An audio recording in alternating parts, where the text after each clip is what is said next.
Hello artists! We're going to work on a new project today that's almost kind of like a review.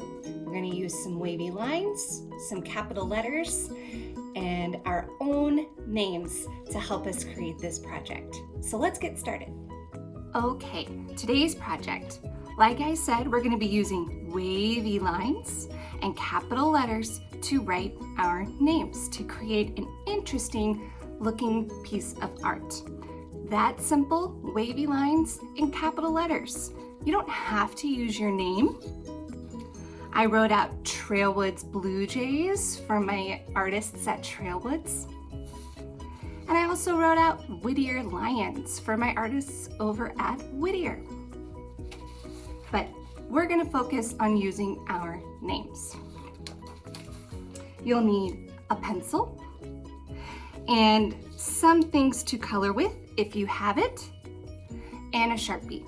Now, you don't have to have a Sharpie, and you don't have to have markers or crayons. If you have colored pencils, then that's what you'll use. If you don't have any of these colors, you most definitely can create interesting designs around your letters with pencil. Now, I'm using this board on the floor of my studio because I don't have anything to video on top of my desk. So this is how we're going to make it work. If you're at home, you might want to layer up your sheets of paper. I'm just using regular old copy paper.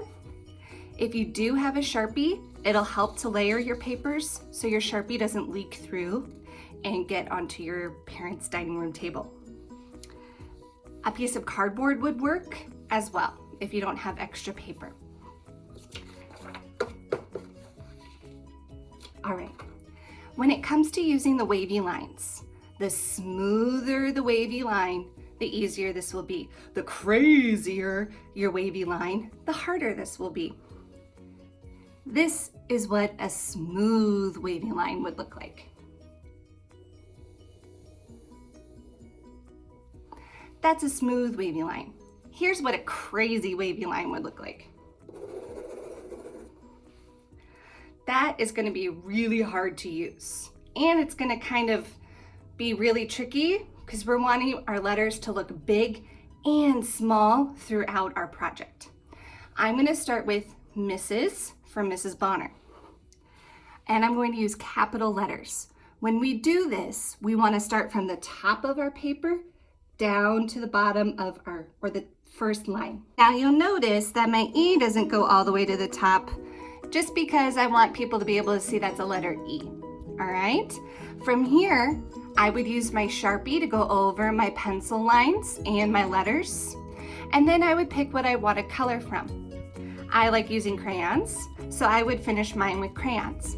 Now, if you have regular markers, color with your markers first, then use your black marker over your pencil lines. Remember, black marker will ruin your other markers. Always, always put a protective layer if you're using Sharpie. And then you should get a really colorful piece.